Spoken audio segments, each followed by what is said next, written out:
طيب صبحكم الله بالخير ومساكم الله بالخير. وما كنت رسميا تمام مدرب المنتخب السعودي لكأس العالم راح يكون دونيس بعد إقالة هيرفي رينارد.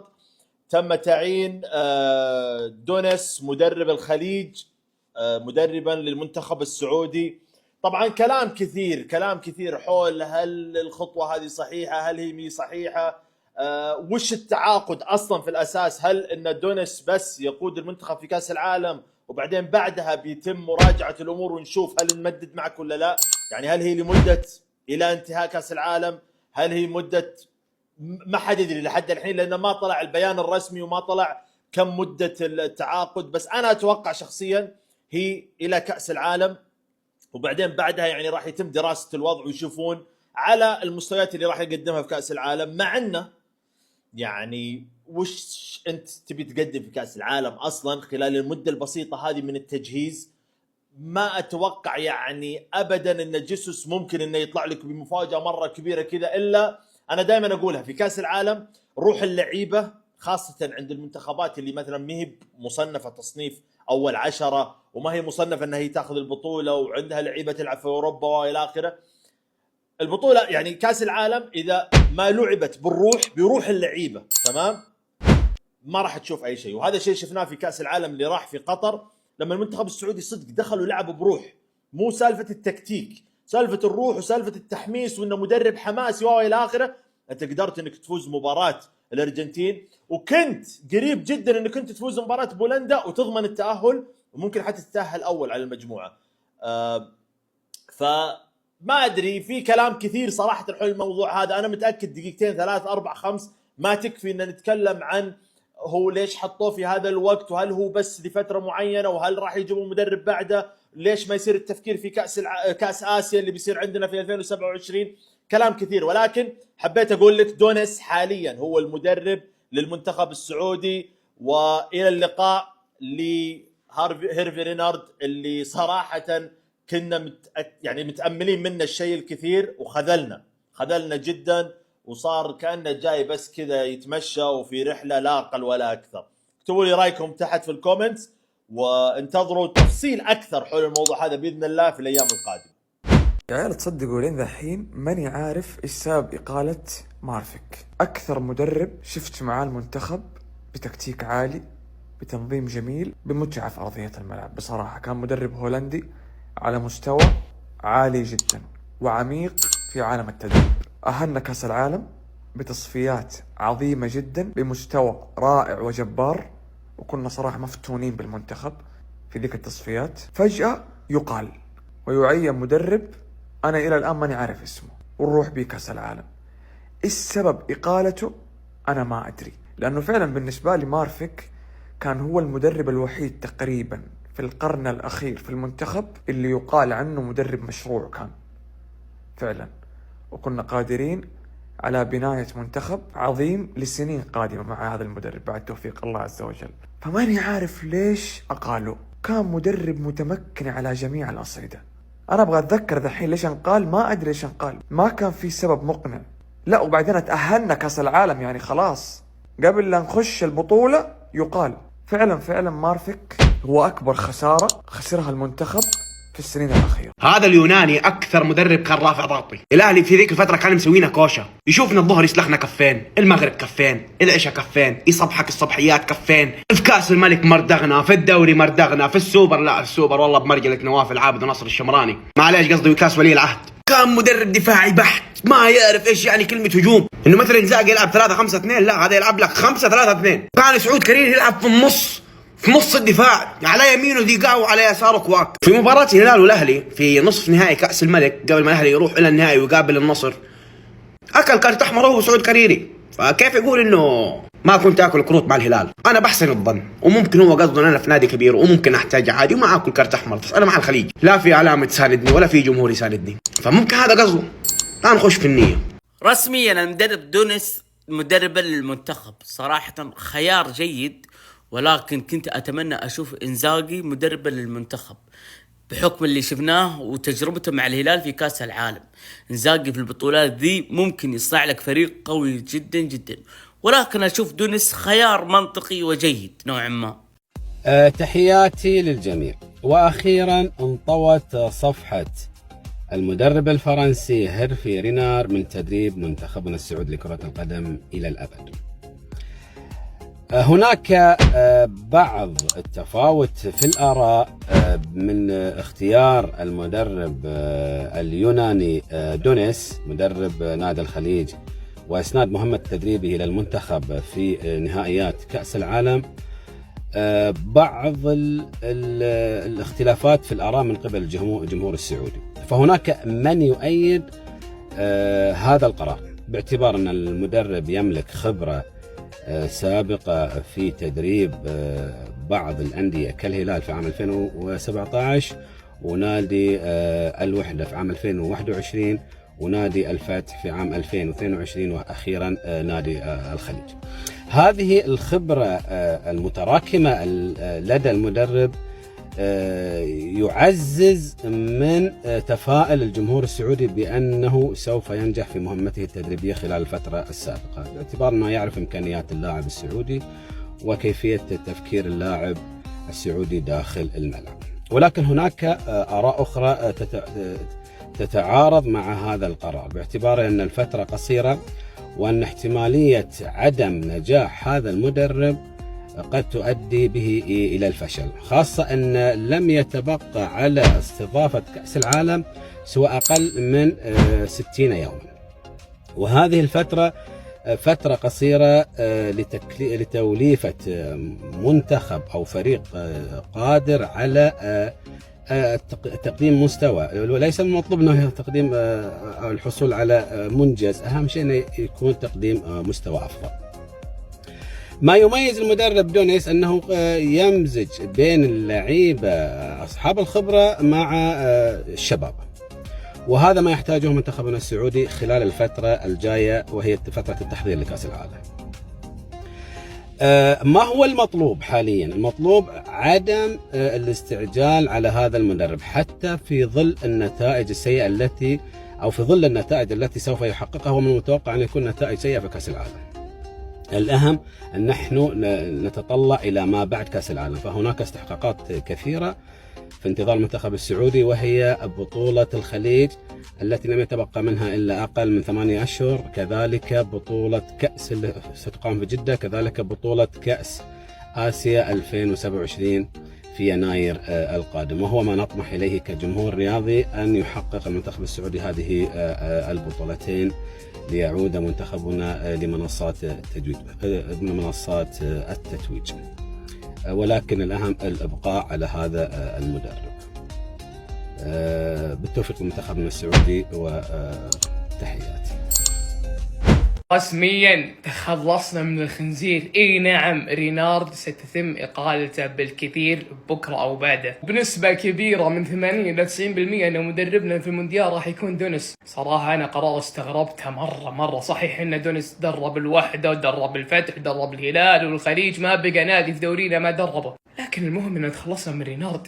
مع ان قرار تعيين دونيس انه راح يكون غريب، لان عندك الحين كاس العالم بعد شهرين، بعد كاس العالم 6 شهور راح يكون في كاس اسيا اللي راح تلعب عندنا. فاذا كان البناء بس على كاس العالم وان دونيس بعد كاس العالم راح تتم اقالته، فهذه كارثه اكبر واكبر. اللي يقهر ان الرجال قال في المؤتمر الصحفي انا جاهز ورهن الاشاره في اي وقت. يا ناس، مدرب تبني عليه 10 سنين قدام، فكروا فيها. لكن الأهم والمهم أن تخلصنا من رينارد هذا في بلاك ليست، لا يدرب لا منتخباتنا ولا أنديتنا، بالجزمة برضه. مدرب دونيس وقع لمنتخبنا السعودي وأيضا بيدرب منتخبنا في كأس العالم بكل صراحة. قرار متميز، وأيضا مدرب خبرة في دورينا ويعرف اللعيبة. كل التوفيق للمدرب، فاكتبوا لي بصراحة وإيش رأيكم بتعيين المدرب، وتوقعون ينجح مع منتخبنا ولا لا؟ ممكن هو يكون افضل حل حاليا للمنتخب، حكم انه هذا المدرب قاعد اكثر من 12 سنه 10 سنوات في الدوري، ويعرف جميع اللعيبه السعوديين اللي لعب معاه واللي لعب ضده واللي دربهم واللي عرف كيف مستويات اغلب اللعيبه السعوديين، سواء اللعيبه المغمورين او اللعيبه الشبان او اللعيبه اللي لسه قاعد عندهم مواهب صاعدة زي مراد هوساوي وغيره من اللعيب. ومدرب عنده فكر، بس هل راح ينجح مع المنتخب؟ والله ما أقدر أحكم. مع الأندية نجح في أغلب الأندية اللي دربهم، بس مع المنتخب هذه لها لها حسبة ثانية. ولكن احنا كلنا عارفين اي مدرب راح يجي للمنتخب راح يكون حاليا افضل من هيرفي رينارد، فالله ينفع فيه. اشتراك كومنت لايك. دونس هو الواجهة الرئيسية الآن لتدريب المنتخب السعودي، وهو اللي قريب جدا من المدربين الآخرين لتدريب المنتخب السعودي. تقارير إعلامية وأخبار في تويتر وفي كل مكان، أنا أعتقد أنه خلاص أنه دونس هو مدرب المنتخب السعودي ورينارد سيقال. بالنسبة لي والله أتمنى رينارد ما يكمل، يعني ما يكمل.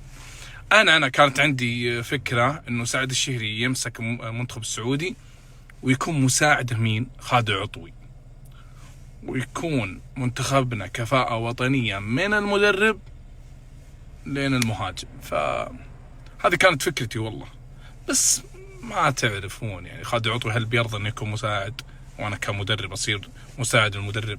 بس إنه شيء للوطن أكيد إنه كل بيوافق. فهذه كانت فكرتي والله، إن سعد الشهري مدرب، خالد العطوي مساعد، والمنتخب إن شاء الله يقدم مستوى جميل في كأس العالم. فالله يوفق المنتخب عموما، سواء دونس أنا أشوفه كفاءة والله، فننتظر الأخبار. عاجل يا جماعة الخير من الرياضية، أتوقع بنسبة كبيرة شفتوا الخبر. دونس أحد المرشحين لتدريب المنتخب السعودي بدلا عن المدرب هيرفي رينارد، وغيره من المدربين من داخل الدوري السعودي بيدرو إيمانويل أو شاموسكا. هو الفكرة أن المدرب داخل الدوري السعودي، لكن مو بهنا موضوعي. المتابع الجيد لي يعرف إيش قلت في تاريخ، أنا حفظت التاريخ وحفظت المقطع، بعرض لكم الآن، بعرض لكم المقطع في يوم 27/3 الشهر الماضي ميلادي.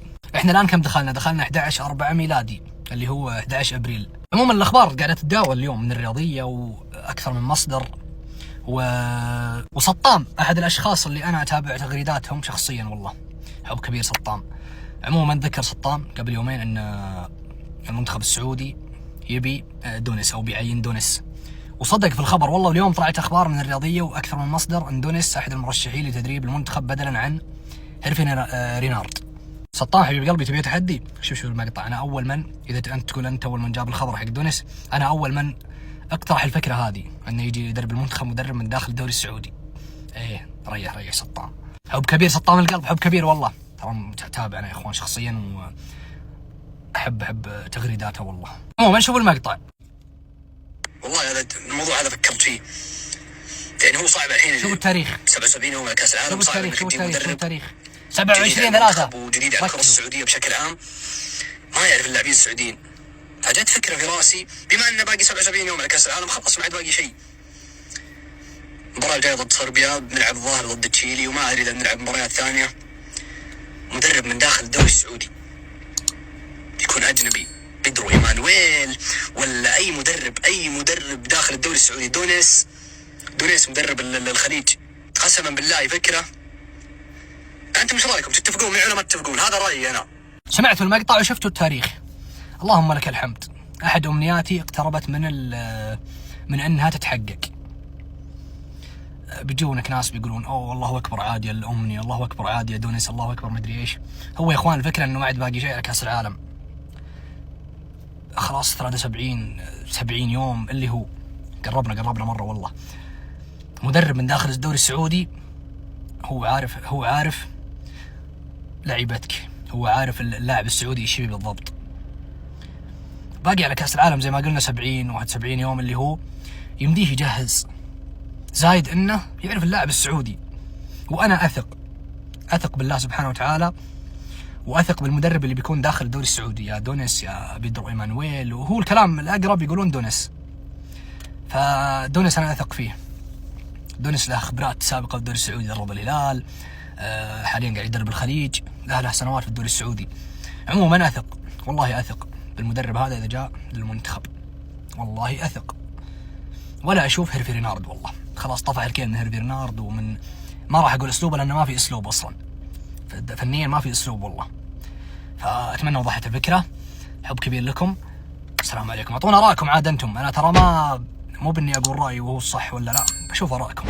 أسعد الله جميع أوقاتكم. بشكل رسمي إقالة هيرفي رينارد من تدريب منتخبنا السعودي، والاختيار وقع على دونيس. أتوقع الموضوع صعب جدا في وقت ضيق، في وقت ما هو كافي أبدا أن مدرب حتى يفكر أنه يستقطب أسماء، ولكن خلونا ندخل في الموضوع شويتين. مدرب مو غريب على الدوري، يعرف أجواءه، يعرف اللاعبين، يعرف مستوى عقلية اللاعبين، وهذا ممكن يكون فارق بشكل كبير مع منتخبنا السعودي. سبق درب عدة أندية، الهلال، الفتح، الوحدة، والآن الخليج. أعتقد هذا يعطيه أفضلية كبيرة جدا أنه مطلع على أجواء الدوري السعودي وعلى اللاعبين، وبإمكانه أنه يختار التشكيلة المناسبة للمنتخب. بإذن الله أننا نحقق نتائج إيجابية طالما الوقت ضيق والوقت صعب. حتى توقيت التعيين صعب جدا. دونيس جاي كأنه مدرب طوارئ ما قبل كأس العالم فترة وجيزة. أعتقد ما فيها مجال أنك تبني مشروع أو تجرب كثير. في النهاية، هل خبرة دونيس قادرة أنها تتجاوز الضغط وتحمل كل المشاكل؟ المشجع السعودي بسيط وما يحتاج إلا روح اللاعب السعودي داخل أرضية الملعب. هذا ما يحتاجه، لأن هذا أحد مطالب الجماهير. أما الفترة الأخيرة كنا نشوف منتخب سيء جدا، منتخب بلا هوية، مشاكل كثيرة. أعتقد كنا نتوقع بشكل كبير أنه راح ننهزم هزائم تاريخية، ولكن الآن في بسيط من الأمل. كل التوفيق إن شاء الله لمنتخبنا السعودي في المرحلة القادمة.